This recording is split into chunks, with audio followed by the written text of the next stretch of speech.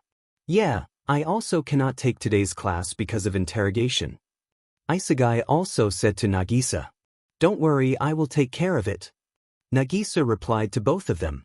"𝐒𝐮𝐬𝐽, what will be your next plan?" "We will say that the deaths of these heroes and the disappearance of this businessman are suspicious, so we will force the guards of him to tell us. They will say that he got a call from one of those heroes about killing attempts on them, and he quickly talked to someone about taking him to safety, which will be verified. Later on, we will investigate the connection between these 6 people. Then after having that evidence, we will release an arrest warrant and publicly announce the corruptness of these heroes. But this all will take months." Time skip. School at 8 a.m. attendance has been taken. Today Karma-sensei and 𝐒𝐮𝐽𝐽-sensei won't be able to take today's class, as both are busy in meetings. So, I will take over for them. Do you have any problem with it? To which class shook their heads. The substitute teacher smiled and began the lesson, trying to keep the students engaged despite the absence of their regular teachers. As the lesson progressed, the students couldn't help but wonder what was happening behind the scenes with Karma-sensei and 𝐒𝐮𝐽𝐽-sensei. Little did they know about the whole mission. Narrator's POV. When school started, students attempted to kill 𝐻𝐵𝐲 again. But 𝐻𝐵𝐲, being 𝐻𝐵𝐲, stopped them without breaking a sweat. 𝐻𝐵𝐲's reputation as an untouchable target only got stronger during the course of the year. "Sensei, you're really unbeatable. How can we kill you before graduation?" Kaminari said, as he was exhausted, and other students also agreed with him. "Nothing is unbeatable, and nothing is invincible. That's what I taught in our first class. You must observe and learn the one weakness your opponent is hiding from you," 𝐻𝐵𝐲 said, picking up the chalk to write. "Sensei, I would like to ask something that has been on my mind," Midoriya respectfully addressed. "Go ahead, Midoriya-kun. How did you become so strong? Are you a government agent as well?" "I am not a government agent, and as for how I became strong, It's simply a result of doing exactly what all of you are doing. What? You also tried this kind of thing? Kaminari asked. You shouldn't be surprised. It's quite likely that he did the same thing. After all, it's clear he's using that method for a reason, Jiro anticipated. Jiro is correct. My sensei gave me and my whole class the assignment of killing him before the end of our junior high. During the school year, we met some more teachers, who helped us make us what we are. Nagisa said with his eyes closed. Anyone can tell he is fondly reminiscing about his old days. What kind of teacher gives such an assignment? Kaminari said. The best teacher. He gave a goal to a bunch of kids who had lost the purpose of their life. Goal. Lost the purpose of life. Everyone was saying this. I told you before that our school used to discriminate against students who either had low grades or behaved badly regardless of their reasons. Everyone nodded. We were those students, the ones often overlooked and underestimated. This school was the place where they sent us, a building, an example that those who cannot meet the standards will be sent here. Everyone was shocked, but Midoriya and some students like Saito, whose brother was treated the same way, knew what it felt like. As we approached the start of our third year, we had lost sight of our purpose in life. Then he arrived. He provided us with a goal and the confidence to shape our future. He and several new teachers guided us in becoming who we are today. By the end of the school year, we excelled in the school's top ranks and graduated with flying colors. Everyone smiled. Sensei, where are your teachers now? 2 are currently working in the Ministry of Defense, which clearly explains to you the nature of our training. Regrettably, the teacher who played a significant role in our development has passed away. He had a terminal condition which only gave him a year to live, but he still remained committed to teaching us and guiding our education until his final days. Before he left us, we all gave him our final goodbyes with smiles on our faces, just like he wanted. The small tear formed in the eyes of Nagisa, which he quickly hid. Everyone was sad on hearing that such a teacher is no more.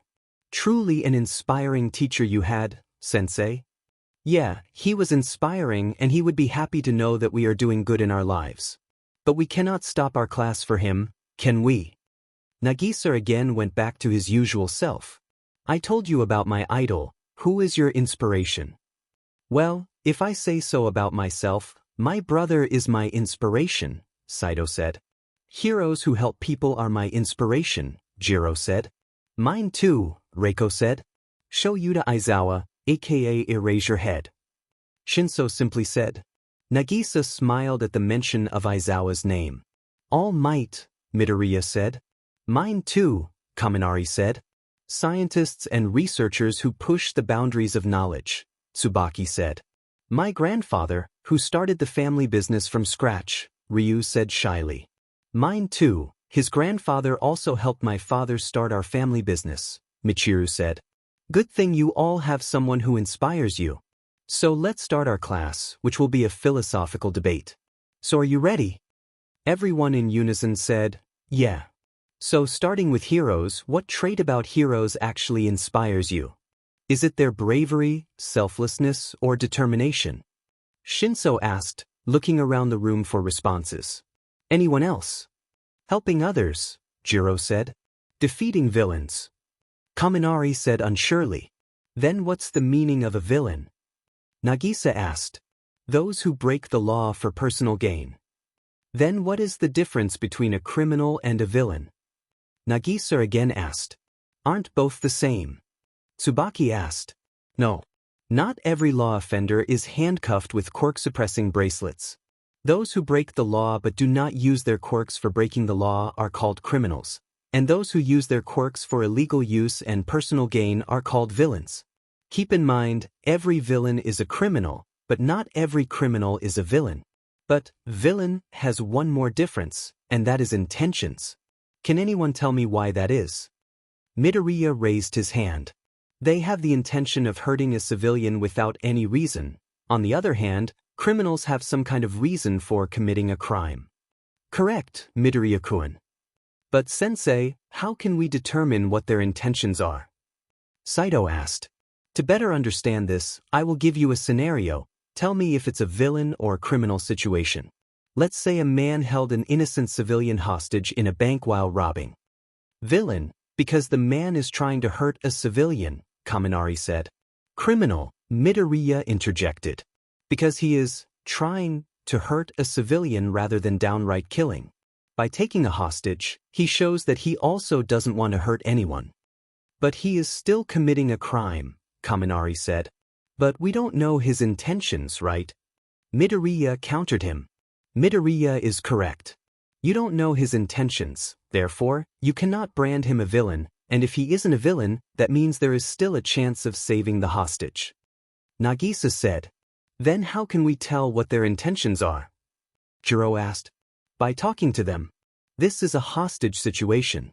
He wants someone who can talk with him, listen to what he wants to say, and empathize with him. Every hostage situation has a demand or fear behind it. But by listening and completing their demand, aren't we helping the criminal? Tsubaki asked. I said listening to them. Many hostage situations are dealt with just by talking, while some are dealt with proper planning. Try to stall the situation with as much as you can until the backup arrives, and talking is the best choice here. Remember, civilian protection comes first on the priorities list. If there is no choice, then completing a demand should be what you do. But isn't he still a criminal? Completing a demand means encouraging him. He is robbing a bank, so what would he think of demanding most importantly? An escape. Tsubaki answered unsurely.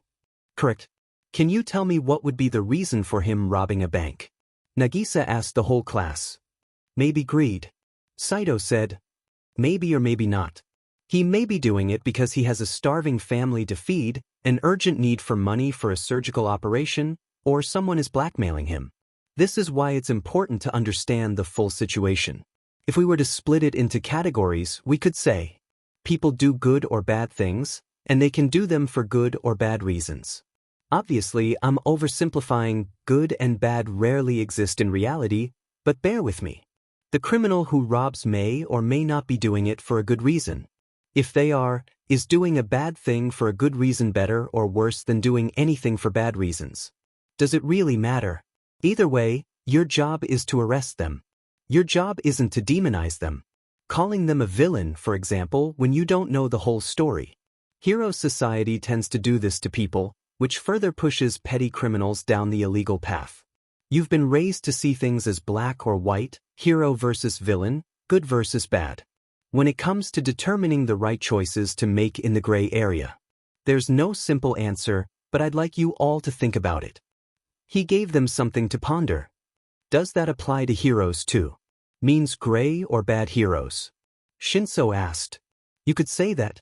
Underground heroes are mostly gray heroes who do their work sometimes away from the morality of their work, and not every hero is doing hero work for the genuine goodwill.